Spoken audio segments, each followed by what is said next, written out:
Hello guys. आज इस class में हम बताने वाले हैं कि प्री प्री ऑपरेटिव केयर और पोस्ट ऑपरेटिव केयर क्या होता है। प्री ऑपरेटिव केयर और पोस्ट ऑपरेटिव केयर में डिफरेंट बताने वाले हैं। प्री ऑपरेटिव केयर कब किया जाता है, पोस्ट ऑपरेटिव केयर कब किया जाता है। प्री ऑपरेटिव केयर किया जाता है जब सर्जरी करते हैं। सर्जरी करने जब हम जाते हैं उससे पहले जो केयर किया जाता है, नर्स के जरिए जो केयर करते हैं उसको प्री ऑपरेटिव केयर कहते हैं। और सर्जरी के बाद जो केयर होता है उसको पोस्ट ऑपरेटिव केयर कहते हैं। ठीक है। प्री ऑपरेटिव केयर में जो होता है, फर्स्ट पॉइंट नर्स लोग जो करते हैं पहले पेशेंट का असेसमेंट लेते हैं, जिसमें होता है हिस्ट्री होता है, वाइटल साइन होता है, उसके बाद विजुलाइजेशन होता है और इनविजुलेशन होता है और ब्लड टेस्ट, एक्सरे और कॉन्टेस्ट इन्फॉर्मेशन कॉन्टेस्ट करते हैं। जैसे कि होगा फास्टिंग, जो वेजी के बताया जाता है कि आपको 6 to 8 आवर्स ओरली कोई सामान नहीं खाना है या कोई चीज़ नहीं लेना है। जो उसके बाद होता है स्किन प्रिवेंशन जो जिसमें होता है सेविंग, एंटीसेप्टिक, बर्थ क्लीन, यानी कि जिस एरिया में ऑपरेशन होने वाला रहता है उस एरिया को क्लीन किया जाता है। उसको एंटीसेप्टिक से भी क्लीन किया जाता है। मेडिकेशन देते हैं, फिर साइड एक्टिव और एंटीबायोटिक्स लगाते हैं। फिर फिजिकली साइकोलॉजी सपोर्ट देते हैं। उसके बाद रिमूवल जेली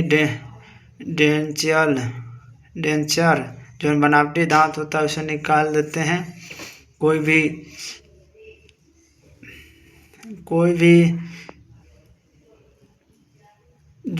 भी अगर शरीर में कोई भी, जैसे कि नाक होगी, गहना गुड़िया जो होता है वो निकलवा देते। उसी तरह जो बनावटी दांत होते हैं उसको भी निकाल दिया जाता है ताकि कोई दिक्कत ना हो, इन्फेक्शन ना हो। इसके कारण पहले ही सब नेल पॉलिश भी निकाल दिया जाता है। नेल पॉलिश इसलिए निकाल दिया जाता है कि ताकि ऑक्सीजन लेवल जो चेक होता है उसमें कोई दिक्कत ना हो।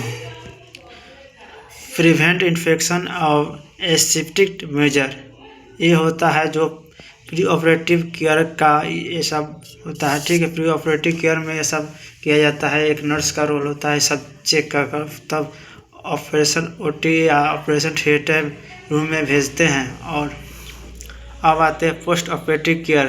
पोस्ट ऑपरेटिव केयर में होता है सबसे पहले इसमें देखा जाता है एयरवे एंड ब्रीथिंग मेंटेनेंस, दोनों को पहले देखा जाता है। उसके बाद वाइटल साइन मॉनिटरिंग किया जाता है, माने कि वाइटल साइन को चेक किया जाता है। उसके बाद पेन मैनेजमेंट एक इंजेक्शन आता है एनाल्जेसिक जो दिया जाता है, सुइया हो, दवा हो, मेडिसिन कोई भी चीज़ हो जो लगाया जाता है जिससे पेन रिलीफ हो। हुड केयर, ड्रेसिंग फ्लूइड और मेंटेन बैलेंस। एयरली एम्बू, माने कि एयरली एम्बू जो होता है, पहले जो पेशेंट को जो कैनुला लगता है उसको चेक किया जाता है। उसके बाद फ्लूइड मेंटेन किया जाता है, बैलेंस उसका देखा जाता है, क्या 1 मिनट में कितने बूंद गिर होता है,